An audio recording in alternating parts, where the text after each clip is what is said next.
gente ter visto cada fase da vida, agora a gente vai estudar sobre o sistema genital, tá? Ele é responsável por proporcionar as condições adequadas para a nossa reprodução. O sistema reprodutor masculino, ele é responsável para garantir a produção do gameta masculino, que são os espermatozoides, e depositá-los no interior do corpo da mulher. Ou seja, o sistema reprodutor feminino, por sua vez, ele atua produzindo o gameta feminino, que são os ovócitos secundários, e também servindo de local para a fecundação e desenvolvimento do bebê, tá? Então, a gente vai começar pelo sistema genital masculino. O sistema reprodutor masculino, ele garante a produção dos espermatozoides e a transferência deles para o corpo da mulher, tá? Ele é formado por órgãos externos e internos. O pênis e o saco escrotal são os chamados órgãos reprodutivos do homem, tá? Eles são externos.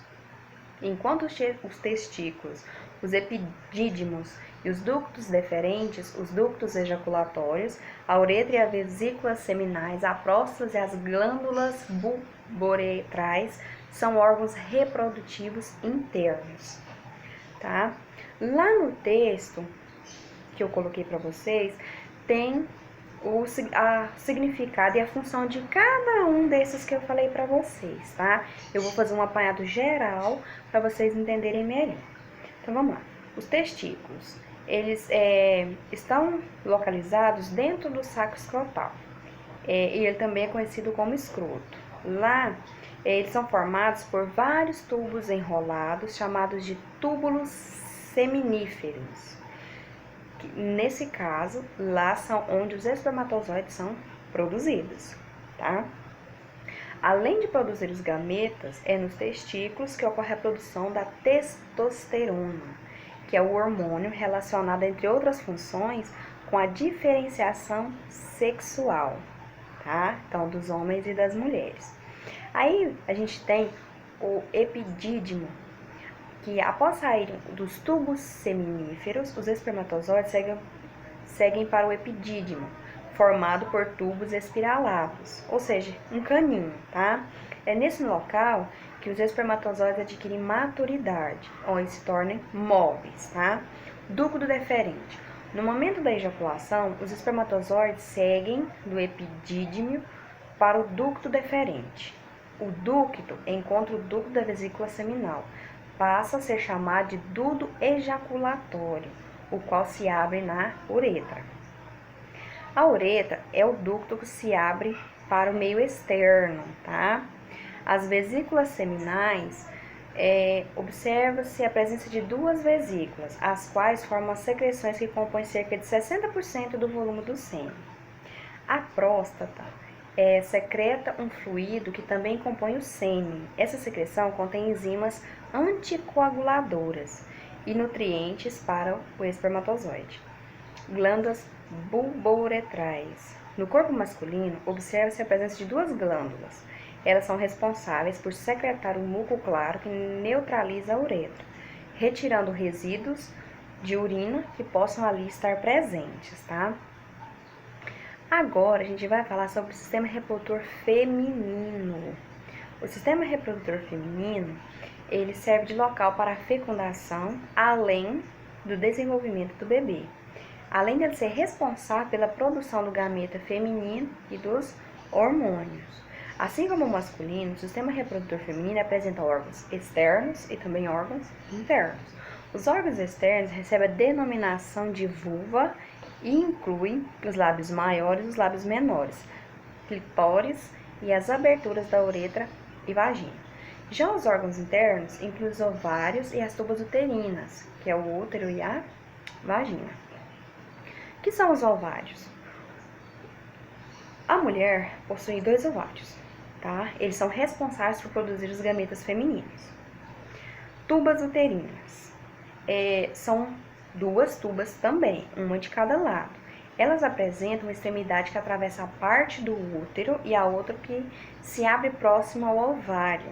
Ela tem prolongamentos denominados fímbrias, tá?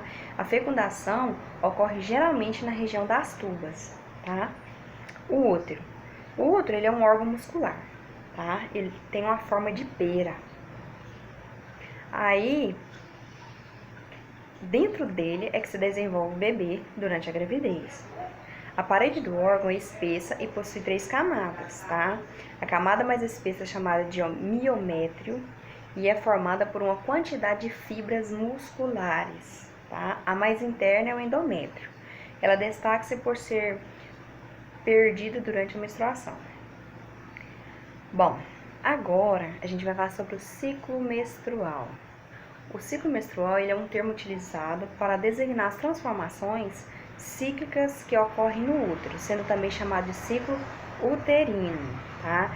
O ciclo ele tem a duração de cerca de 28 dias. Entretanto, pode ocorrer algumas variações, como ciclos de 20 a 40 dias, tá?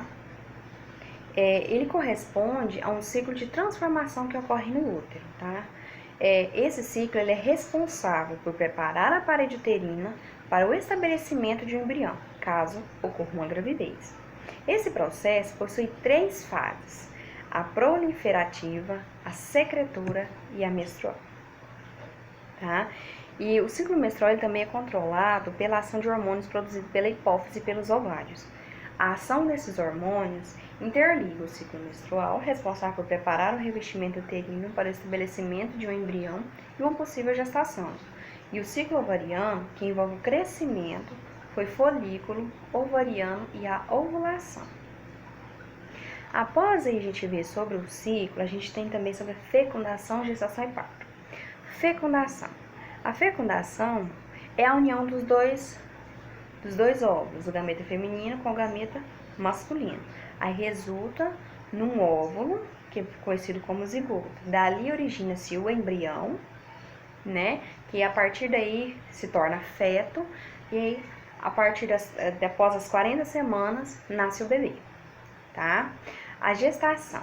Na gestação da mulher tem que ser acompanhada por médico para garantir tanto a saúde da mãe quanto a do bebê, tá? Tem mães que têm que tomar certas vitaminas para auxiliar o desenvolvimento da criança. O parto. O parto, ele é conhecido 2 tipos, o normal e a cesariana. O parto normal é onde a criança sai pelo canal da vagina. E a cesariana é uma cirurgia que corta, tá? Faz uma cirurgia na barriga para tirar a criança, tá? Dependendo dos cromossomos do homem e da mulher, é que sabe-se o sexo da criança. Na verdade, quem define o sexo da criança, se vai ser menino ou menina, é o homem, tá? Os gêmeos. Como a gente tem 2 tipos de gêmeos, os monozigóticos e os dizigóticos, tá? Então vamos lá. Os monozigóticos, eles se originam de um único ovócito, tá?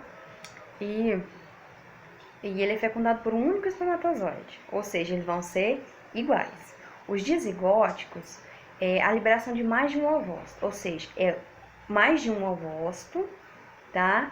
E então, no caso, 2 ovócitos, 2 espermatozoides. Vão ser diferentes, são gêmeos diferentes. Monozigóticos, gêmeos iguais. Dizigóticos, gêmeos diferentes.